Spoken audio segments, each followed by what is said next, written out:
Que le nom de l'Éternel soit béni, maintenant et éternellement. Je salue spécialement chacun de vous très chaleureusement. Une nouvelle saison qui commence et nous sommes déjà à la fin du mois de mars.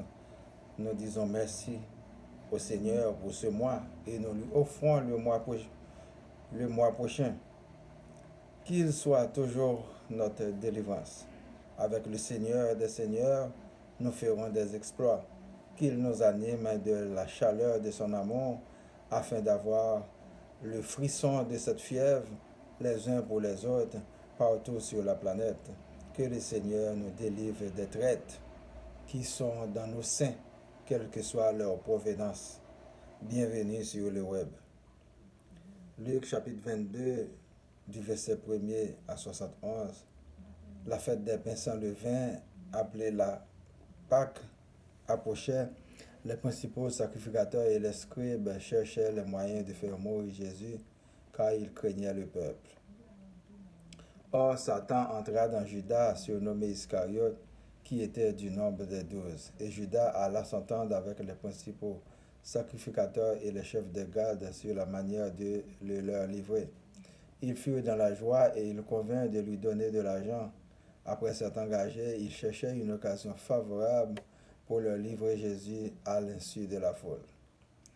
Le jour des pains sans levain, où l'on devait immoler la Pâque, arriva, et Jésus envoya Pierre et Jean en disant, « Allez nous préparer la Pâque afin que nous la mangions. » Ils lui dirent, « Où veux-tu que nous la préparions? » Il leur répondit, « Voici, quand vous serez entrés dans la ville, vous rencontrerez un homme apportant une couche d'eau, suivez-le dans la maison où il entrera. Et vous direz au maître de la maison, le maître te dit, où est le lieu où je mangerai la Pâque avec mes disciples? Et il vous montrera une grande chambre haute, meublée, c'est là que vous préparerez la Pâque. » Ils partirent et trouvèrent les choses comme il le leur avait dit, et ils préparèrent la Pâque. L'heure étant venue, il se mit à table et les apôtres avec lui. Il leur dit, j'ai désiré vivement manger cette Pâque avec vous avant de souffrir. Car je vous le dis, je ne la mangerai plus jusqu'à ce qu'elle soit accomplie dans le royaume de Dieu. Ayant pris une coupe et rendu grâce, il dit, prenez cette coupe et distribuez-la entre vous. Car je vous le dis, je ne boirai plus désormais du fruit de la vigne jusqu'à ce que le royaume de Dieu soit venu. Ensuite, il prit du pain et après avoir rendu grâce, il le rompit et le leur donna en disant, « Ceci est mon corps qui est donné pour vous. Faites ceci en mémoire de moi. » Il prit de même la coupe après le souper et la leur donna en disant, « Cette coupe est la nouvelle alliance en mon sang qui est répandue pour vous. Cependant, voici, la main de celui qui me livre est avec moi à cette table. Le Fils de l'homme s'en va selon ce qui est déterminé, mais malheur à l'homme par qui il est livré. » Et ils commencèrent à se demander les uns aux autres qui était celui d'entre eux qui ferait cela. Il s'éleva aussi parmi les apôtres une contestation, lequel d'entre eux devait être estimé le plus grand. Jésus leur dit, les rois des nations les maîtrisent, et ceux qui les dominent sont appelés bienfaiteurs. Qu'il n'en soit pas de même pour vous, mais que le plus grand parmi vous soit comme le plus petit, et celui qui gouverne comme celui qui sert. Car quel est le plus grand, celui qui est à table ou celui qui sert? N'est-ce pas celui qui est à table? Et moi, cependant, je suis au milieu de vous comme celui qui sert. Vous êtes ceux qui avez persévéré avec moi dans mes épreuves. C'est pourquoi je dispose du royaume en votre faveur, comme mon Père en a disposé en ma faveur, afin que vous mangiez et buviez à ma table dans mon royaume et que vous soyez assis sur des trônes pour juger les 12 tribus d'Israël. Le Seigneur dit, Simon, Simon, Satan vous a réclamé pour vous cribler comme le froment. Mais j'ai prié pour toi afin que ta foi ne défaille point. Et toi, quand tu seras converti, affermis tes frères. Seigneur lui dit, Pierre, je suis prêt à aller avec toi et en prison et à la mort. Et Jésus dit, Pierre, je te le dis, Le coq ne chantera pas aujourd'hui que tu n'aies nié 3 fois de me connaître. Il leur dit encore, quand je vous ai envoyé sans bourse, sans sac et sans souliers, avez-vous manqué de quelque chose? Ils répondirent de rien. Il, et il leur dit, maintenant au contraire, que celui qui a une bourse la prenne et que celui qui a un sac le prenne également. Que celui qui n'a point d'épée vende son vêtement et achète une épée. Car je vous le dis, il faut que cette parole qui est écrite s'accomplisse en moi. Il a été mis au nombre des malfaiteurs et ce qui me concerne est sur le point d'arriver. Ils dirent, Seigneur, voici 2 épées. Et il leur dit cela suffit. Après être sorti, il alla, selon sa coutume, à la montagne des Oliviers. Ses disciples suivirent. Lorsqu'il fut arrivé dans ce lieu, il leur dit, priez afin que vous ne tombiez pas en tentation. Puis il s'éloigna d'eux à la distance d'environ un jet de pierre, et s'étant mis à genoux, il pria, disant, Père, si tu voulais éloigner de moi cette coupe, toutefois que ma volonté ne se fasse pas, mais la tienne. Alors un ange lui apparut du ciel pour le fortifier. Étant en agonie, il pria plus instamment, et sa sueur devint comme des grumeaux de sang qui tombaient à terre. Après avoir prié, il se leva et vint vers les disciples qu'il trouva endormis de tristesse. Et il leur dit, pourquoi dormez-vous? Levez-vous et priez afin que vous ne tombiez pas en tentation. Comme il parlait encore, voici une foule arriva et celui qui s'appelait Judas, l'un des 12, marchait devant elle. Il s'approcha de Jésus pour le baiser. Et Jésus lui dit, Judas, c'est pas un baiser que tu livres le Fils de l'homme. Ceux qui étaient avec Jésus, voyant ce qui allait arriver, dirent, Seigneur, frapperons-nous de l'épée? Et l'un des frappa le serviteur du souverain sacrificateur et lui emporta l'oreille droite. Mais Jésus, prenant la parole, dit, laissez arrêter. Et allez toucher l'oreille de cet homme, il le guérit. Jésus dit ensuite aux principaux sacrificateurs, aux chefs des gardes du temple et aux anciens qui étaient venus contre lui, vous êtes venus comme après un brigand avec des épées et des bâtons. J'étais tous les jours avec vous dans le temple et vous n'avez pas mis la main sur moi, mais c'est ici votre heure et la puissance des ténèbres. Après avoir saisi Jésus, ils l'émenèrent et le conduisirent dans la maison du souverain sacrificateur. Pierre suivait de loin. Ils allumèrent du feu au milieu de la cour et ils s'assirent. Pierre s'assit parmi eux. Une servante qui le vit assis devant le feu fixa sur lui le regard et dit, cet homme était aussi avec lui. Mais il le nia, disant, femme, je ne le connais pas. Peu après, un autre l'ayant vu dit, tu es aussi de ces gens-là? Et Pierre dit, comme homme, je n'en suis pas. Environ 1 heure plus tard, un autre insistait, disant, certainement cet homme était aussi avec lui, car il est galiléen. Pierre répondit, homme, je ne sais ce que tu dis. Au même instant, comme il parlait encore, le coq chanta. Le Seigneur s'étant retourné, regarda Pierre, et Pierre se souvint de la parole que le Seigneur lui avait dite, avant que le coq chante aujourd'hui, tu me réuniras 3 fois. Et étant sorti, il pleura amèrement. Les hommes qui tenaient Jésus se moquaient de lui et le frappaient. Ils lui voilèrent le visage et ils l'interrogeaient en disant, devine qui t'a frappé. Et ils proféraient contre lui beaucoup d'autres injures.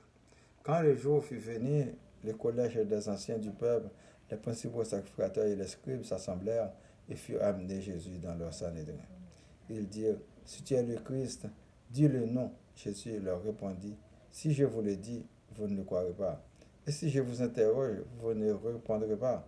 Désormais, le Fils de l'homme sera assis à la droite de la puissance de Dieu. Tous dirent, tu es donc le Fils de Dieu. Et il leur répondit, vous le dites, je le suis. Alors ils dirent, qu'avons-nous encore besoin de témoignages? Nous l'avons entendu nous-mêmes de sa bouche.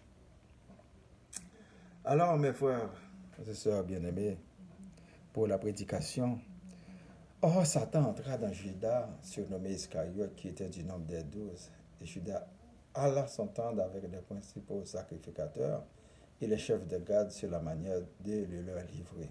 Il fut dans la joie et il convint de lui donner de l'argent.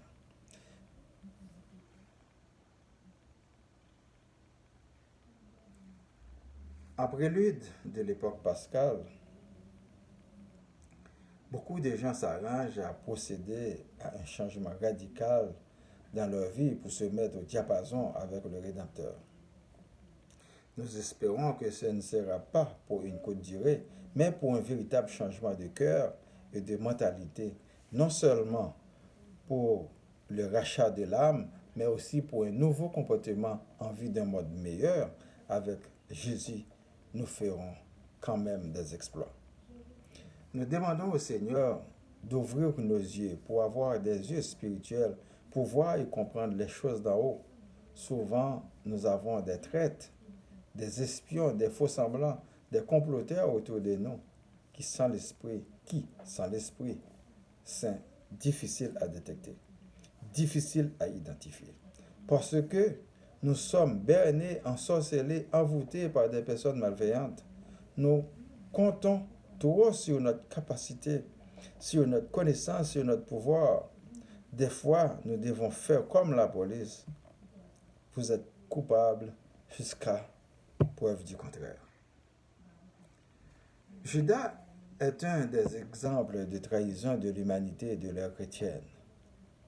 Aujourd'hui encore, qui n'a pas connu un Judas dans sa vie et comment l'éviter? Jésus nous invite tout simplement à le suivre, de poursuivre notre chemin avec lui et de se charger de notre croix.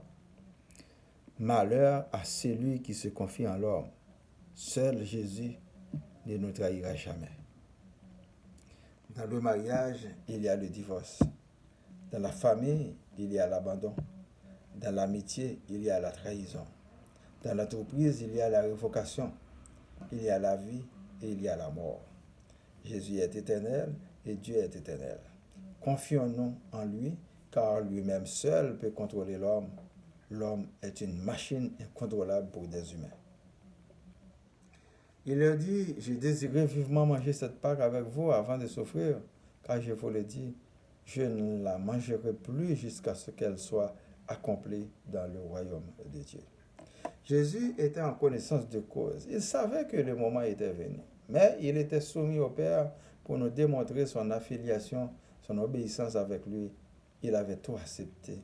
Il pouvait s'échapper comme antérieurement, mais non. Son but ultime, c'était de sauver l'humanité de leur péché, de leur iniquité. Il envoya dire au maître de la maison, le maître te dit, où est le lieu où je mangerai la Pâque avec mes disciples.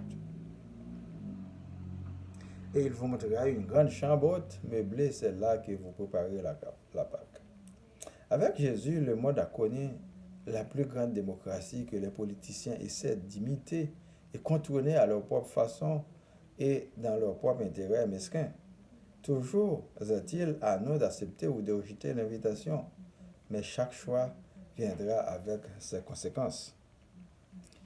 Il leur dit, j'ai désiré vivement manger cette Pâque avec vous avant de souffrir.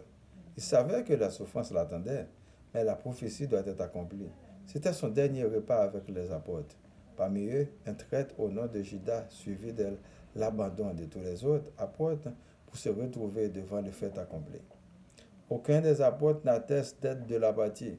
Jésus continuait son chemin vers la croix sans les autres. Et bien nous autres aussi, le jour de notre mort, nous serons seuls à entrer au tombeau. C'est notre exemple pour toujours. Car, je vous le dis, je ne la mangerai plus jusqu'à ce qu'elle soit accomplie dans le royaume de Dieu. Ayant pris une coupe et rendu grâce, il dit, prenez cette coupe et distribuez-la entre vous. Car je vous le dis, je ne boirai plus désormais du fruit de la vigne jusqu'à ce que le royaume de Dieu soit venu. Ensuite, il prit du pain et après avoir rendu grâce, il le rompit et le leur donna en disant, ceci est mon corps qui est donné pour vous, faites ceci en mémoire de moi. Puis de même la coupe après le souper et la leur donna en disant, cette coupe est la nouvelle alliance en mon sang qui est répandu pour vous. Ceux qui participent à cet acte de la fraction du pain devaient être en bon état de purification. Mais l'incompréhension des gens les pousse à enfreindre les règles pour consommer le pain et le vin, tout en mauvais état d'impureté de cœur et d'esprit. C'est comme Judas le traître qui était à table avec les 12 apôtres. Cependant, voici la main de celui qui me livre est avec moi à cette table.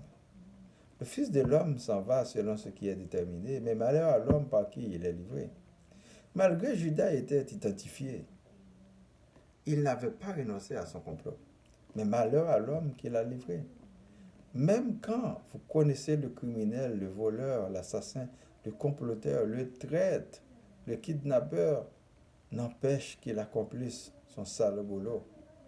C'est pourquoi la parole de Dieu devrait enseigner avec autorité à tout le monde. Priez et veillez en tout temps. Personne n'a le contrôle des humains dans leurs actes, sinon l'esprit qui les dirige. Il voulait savoir parmi eux qui était le coupable et Jésus l'avait publiquement identifié.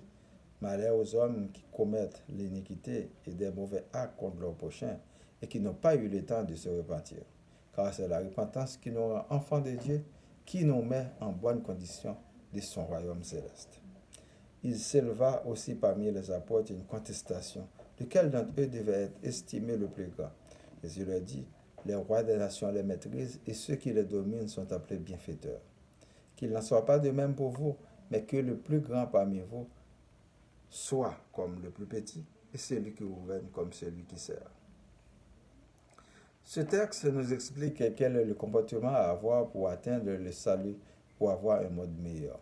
Il faut se comporter en bon serviteur au lieu de chercher la gloire, car en cherchant la gloire, l'estime de soi, on devient arrogant et d'être servi comme font ceux qui nous dirigent comme soi-disant des grands pour faire la volonté du diable.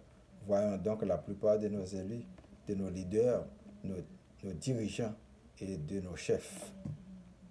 C'est pourquoi je dispose du royaume en votre faveur, comme mon Père en a disposé en ma faveur. Le Seigneur nous appelle tous dans son royaume, mais nous ne serons pas tous des élus.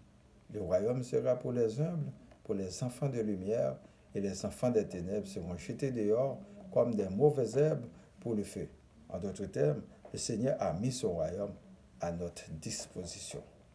Le Seigneur dit, Simon, Simon, Satan vous a réclamé pour vous cribler comme le fauve.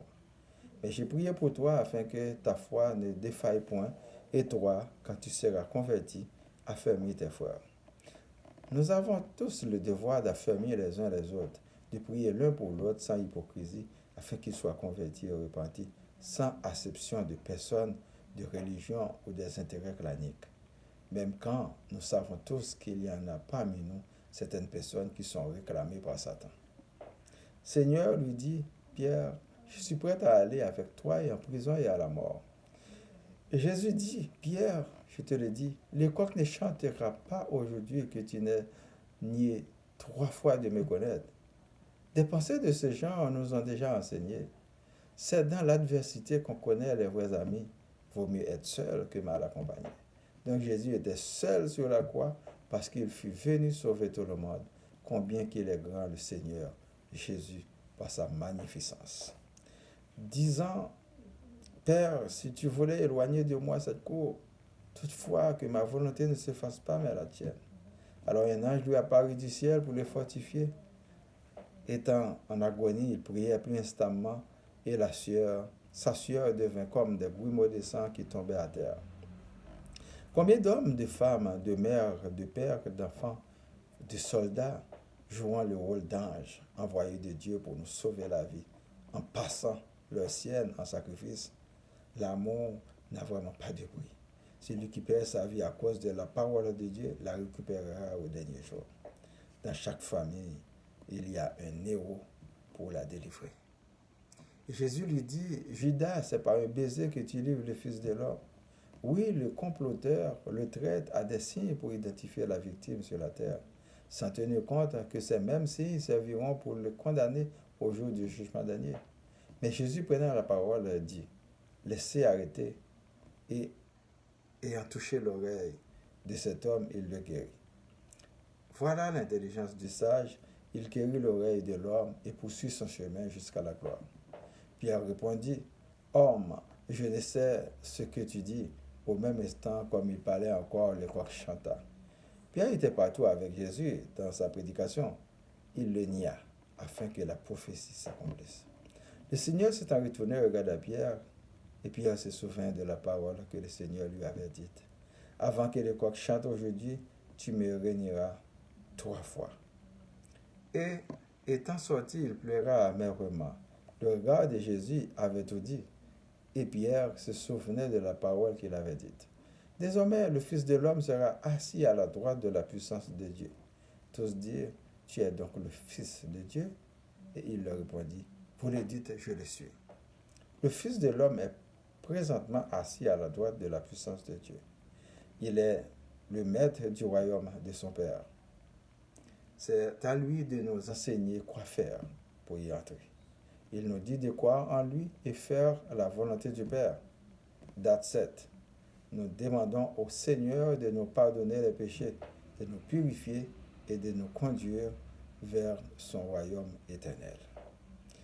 Prions pour nos familles, ma famille, les membres du groupe Spiritualité, Madame Raymond, M. René, M. Etienne, M. Nobert, Madame Nobert, Madame Noël-Saint, M. Estimable, M. Altidor, M. Adrien, Madame Micheline, Madame Fania, Madame Finia, Madame Fania, Madame Naomi, Monsieur Emmanuel, les personnes malades, les personnes endeuillées, les autorités militaires et civiles, les champs d'affaires, les chômeurs, les champs démunis, les leaders religieux et politiques, Laval, Montréal, Québec, Canada et le monde entier. Que le Seigneur nous bénisse, qu'il nous procure la santé physique et spirituelle, qu'il nous délivre de nos ennemis, visibles et invisibles. Récitons notre Père qui es aux cieux. Que ton nom soit sanctifié, que ton règne vienne, que ta volonté soit faite sur la terre comme au ciel. Donne-nous aujourd'hui notre pain de ce jour. Pardonne-nous nos offenses, comme nous pardonnons aussi à ceux qui nous ont offensés. Et ne nous laisse pas entrer en tentation, mais délivre-nous du mal. Car c'est à toi qu'appartiennent le règne, la puissance et la gloire au siècle des siècles. Amen. Je vous souhaite de passer une bonne journée, un bon dimanche, une bonne semaine. Lisez toujours votre Bible. C'est votre serviteur, Boniface Paradon. Merci et à la prochaine.